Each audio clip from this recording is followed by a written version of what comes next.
Hello, Alan here. Welcome to my channel. This is the first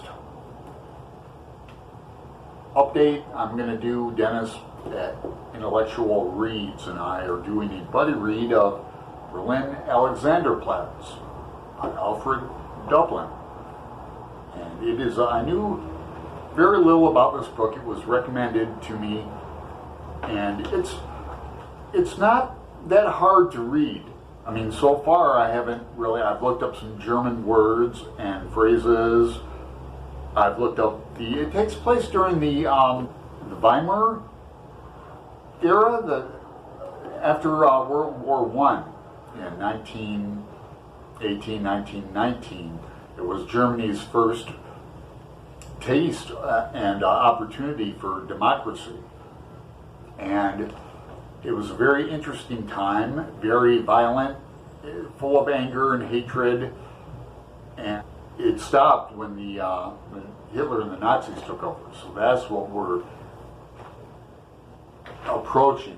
And the style is hard for me to, it's reminiscent to me of Don Quixote. Now, I haven't read that in a long time, decades. But it has not only, like, each chapter has a little summary, and then not only that, like the summary is, Franz notices nothing, and the world goes on its way. A few bonds are loosened, the criminals fall out among themselves, keep your eyes on Carl the plumber, things like that. And then, not only that, in the beginning of the book, each chapter in the book will have a lead-in to it, where, where's the chapter? Okay, chapter 7, here's a small one.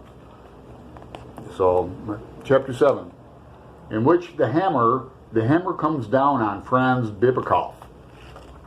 Now, some are a little more foreboding than that. And then, not only that, it will have, in the middle of the chapter, it will have I guess I'll call that like a tagline. So we have this omnipotent narrator telling all, and he'll butt in the middle of a paragraph, this narrator. I don't know how to really describe it, but I'll try to find him. All right, here's a very strange paragraph. I'll jump in the middle. A pale, slender woman was lying with eyes wide open. Her dark, luxurious hair lay tangled on the soaked sheets. Shudders of cold convulsed her. She, did not draw the blankets around her, full stop. Her shapely ice-cold hands lay still, as in deep frost, shuddered with cold.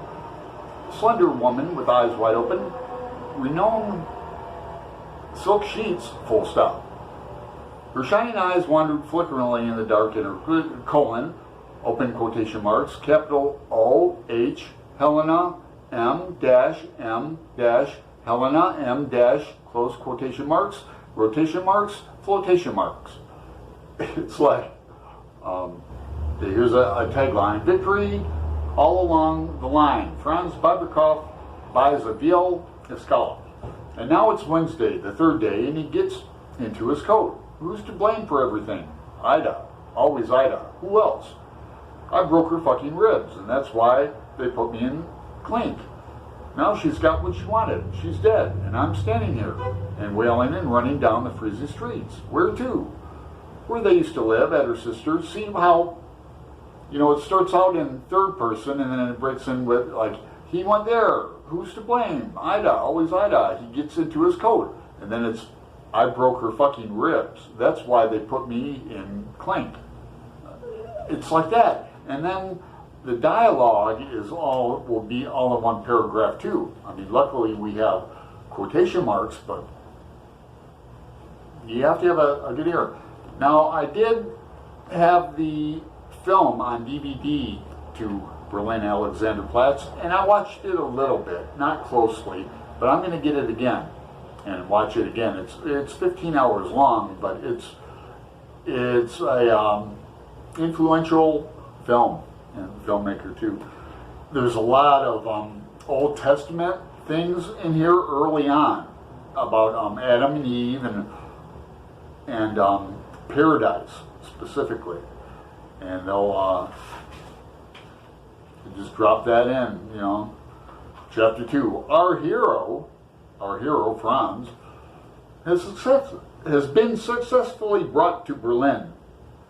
Now, but friends, Bibikoff is not just anyone, and then I have not summoned him for my own amusement, but for his heavy, true, illuminating fate to be experienced.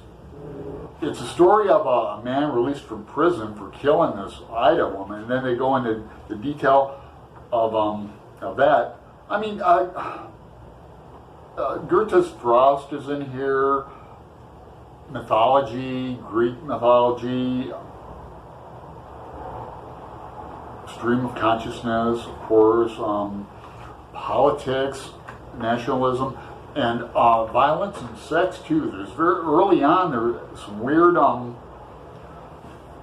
well, I had to go back and reread it a few times. Franz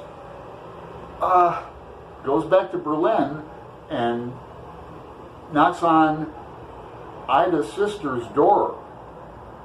Her name is, oh man, it begins with an M. And then rapes her in an odd kind of,